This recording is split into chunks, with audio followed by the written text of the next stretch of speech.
election has been under attack. Yes.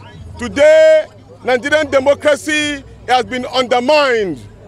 Today, Nigerian democracy is raped through point and murder. Yes. We as people have come out under the Citizens United for Democracy to challenge this particular rape. We have been promised that there will be a clean and free, fair election in Nigeria.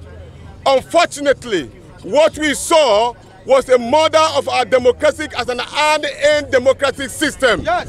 And we as a people are saying no. No. We were being promised that INEC will transmit results immediately after you've voted and counted at that polling unit. Yes. That was not done. Yes. What we saw was that House of Rep, an election, and the Federal Republic of Nigeria Senate and the presidential election was conducted on the same day. But on that same day, only 2 results were being transmitted live, while the other one is not transmitted. The action is that why? Because there is a premeditated multiplication and connivance with INEC in order to sustain the Nigerian people.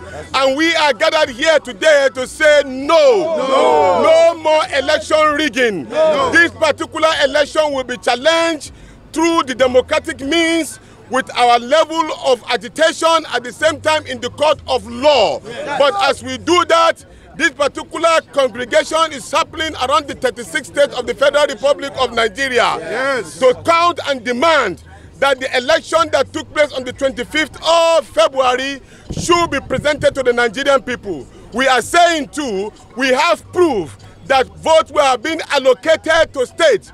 Do not be under any illusion. What you saw that we won election in Lagos was a fluke. What we won in Lagos was more than 500,000 people. We won above 900,000. And at the same time, the point was allocated for Kano so that will cool the temper in Kano that the election was won by Rabiu Musa Kwankwaso. He won more than that in that particular state.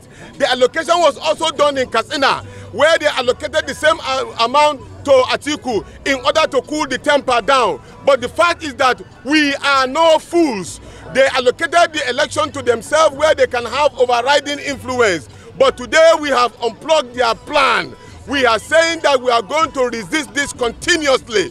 We are not going to stop until Peter Obi, who won this election, is being returned as the President of the Federal Republic of Nigeria. It is obvious, you can see clearly, Nigerians came out in their millions to vote for the candidate of their choice. Yes. It's a pity that the leaders of this country and INEC cannot see the handwriting on the wall that this is 21st century and this is the wrong generation to play with.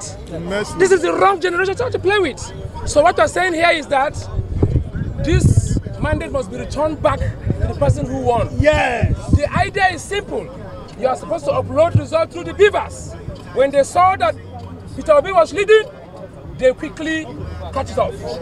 And we can't, they off the beavers. So we can't accept it. We're here because all we're asking for is justice. The right thing has not been done. They must do what is right. It's because of such a reason like this. Last election 2019, we had a lot of people who turned out to vote. I believe over 30 million. However, this last election, February 25th, we had a less amount of people that came out to vote because they don't believe that their votes will count.